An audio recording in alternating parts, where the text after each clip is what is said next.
J'étais dans la même chambre que mon grand frère qui jouait de la guitare électrique très très fort. Et j'ai commencé à l'imiter. Et du coup, vu qu'il est vraiment plus grand que moi, il m'a mis des claques. Et je me suis dit peut-être que je peux faire des trompettes. Et ça a marché. Et c'est ça le déclic qui a fait que j'ai commencé à travailler l'imitation d'instruments de musique.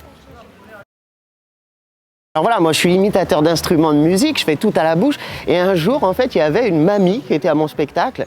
Et à la fin, en fait, elle est venue me voir et elle m'a dit: mais qu'est-ce que vous faites en fait exactement? Je ne comprends pas. Et elle n'a pas compris que c'est moi qui produisais tous les sons à la bouche. Elle a cru qu'en fait j'avais une machine et que j'envoyais des sons. Et quand elle a compris ça, elle m'a dit: ah, écoutez, il faut que je revienne voir le spectacle parce que je n'avais pas compris du tout. Alors je raconte vraiment une histoire, hein, parce que c'est vrai que si je faisais que ça, pendant une heure, les gens se diraient: mais quel est le projet de ce mec en fait?